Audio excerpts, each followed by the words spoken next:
So here's China in 1950. This little blob here at the bottom, that's what happens when foreign troops stop rampaging through your village. You have a birth boom. 30 years later, this is the demographic structure that terrified Mao Zedong. He was afraid that a young, growing generation of Chinese were literally going to eat the country alive. His solution? A one-child policy. 20 years after that, this is the demographic structure that scares Americans.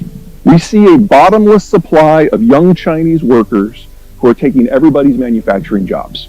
This is also the demographic structure that excites the Chinese Politburo, because they see it as a bottomless supply of young Chinese consumers remaking global norms. We're both right. We were both right, because this is 20 years ago. Here's China today. Now, this is according to data from January of 2020. At that point, China was already the fastest aging society in human history, and it was aging towards oblivion at a rate we couldn't even consider possible until 10 years ago. According to this data, China by the year 2100 will have less than half the population it has today. Since then, the Chinese have started releasing bits and pieces out of their 10-year census. They now believe that they've overcounted their population in excess of 100 million people. The best guess that we have from what they have chosen to share is that the yellow bars don't even exist. If this is true, China's population will drop by half by 2050. Most of us are going to live to see the end of the Han ethnicity, much less the People's Republic. The question is, how does it go out? That's only one reason I'm really not bullish about the Chinese system. The Chinese import over 80% of their oil needs, and about 85% of that comes from the Persian Gulf. It is the single most exposed trade route on the planet. Now, the Chinese do have a lot of ships.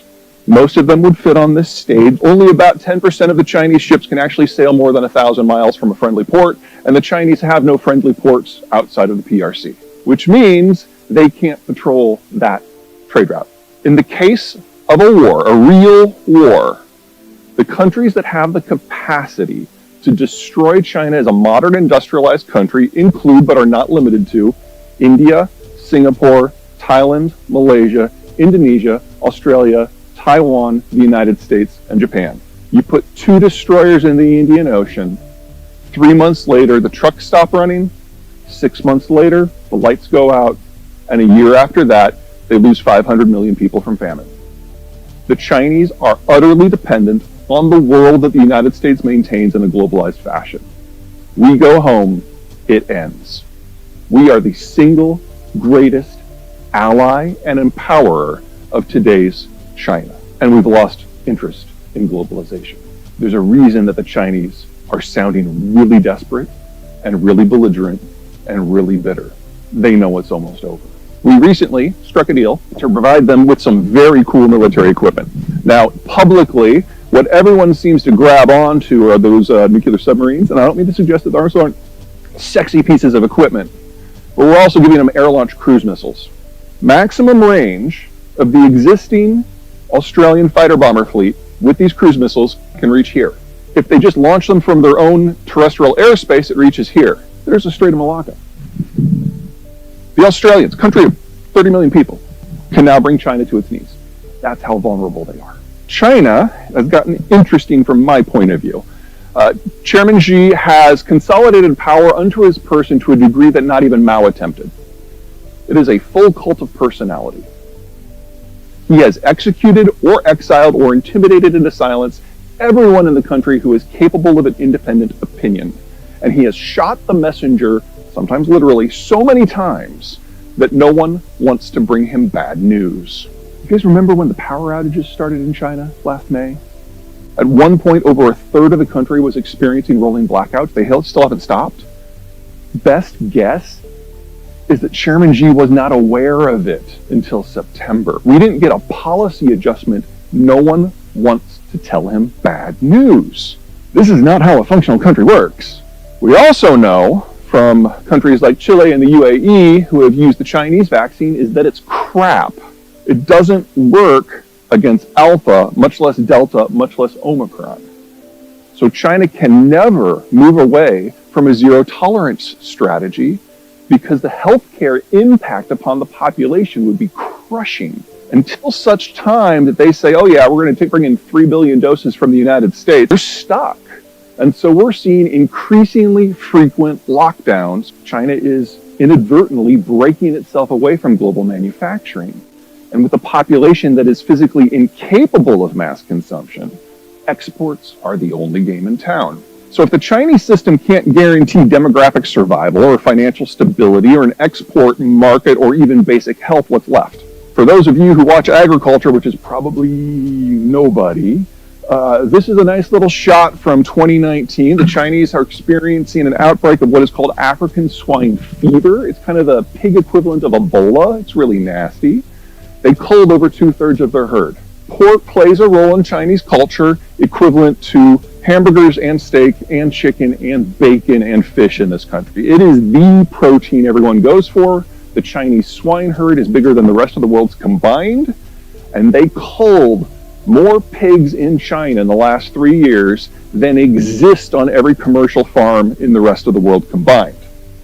They are now attempting to rebuild the herd because this is all they have left.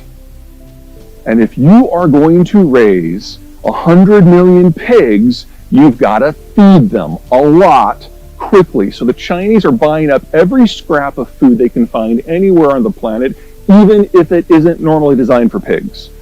So they're buying broken rice out of India, they're buying high-grade baguette wheat out of France, everything. The only other thing that the Chinese care about besides the pigs is rice.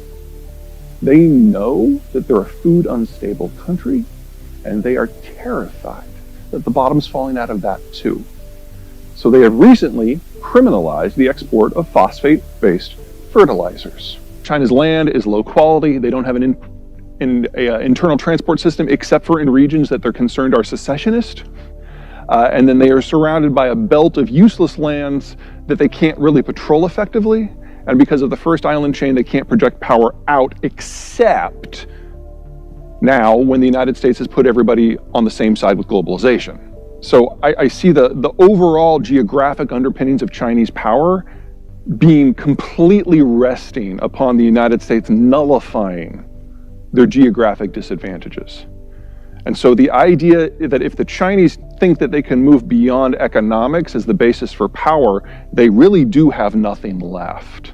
I mean, the Chinese ethnicity, the Han, have been there for over 3,000 years, but they've only been able to be a united entity that is relatively secure in their borders for about 10% of that time, and half of that is under the American-led order. So if we remove economics from the equation, this ends a lot faster. Also, let's assume for the moment that China just wanted to displace us and use more or less our management system. They don't have the naval forces to get past the first island chain, much less secure the Persian Gulf energy routes. And let's assume that they could. Do you really think that, like the United States, they're going to fight wars in the Middle East so that their allies can access oil? No, that oil would be for them. So the guns and butter trade that we made with the world, they are not capable of doing. He knows that either the Americans will leave, in which case the basis of Chinese power collapses, or the Americans won't, and they will become hostile to China, in which case the basis for Chinese power collapses. And in that sort of environment, being able to define the narrative becomes critical. Because in an authoritarian, a dictatorial system is really what they are now, a fascist dictatorial system, the only way you can maintain power is if the people choose to let you. I didn't worry about a war in Taiwan until very recently. The Chinese didn't have the naval capacity. Even if they did, they couldn't operate the semiconductor fab facilities. They were too advanced. The technology that actually makes TSMC run is from the United States. It requires American designs. And then they're still 5,000 miles from their energy source. Made no sense. Made, past tense. If the financial and the demographic and the trade and the agricultural system are all facing threat at the same time, there's something to be said about choosing the time and the place of the fight and writing the narrative. It will come at the cost of a modern industrialized economy, and agriculture is an industrialized sector. But I think if Xi's position is, if I can maintain power for the low price of only 500 million dead Chinese, that's worth it. So now I kind of give a Taiwan invasion like a 1 in 3 chance.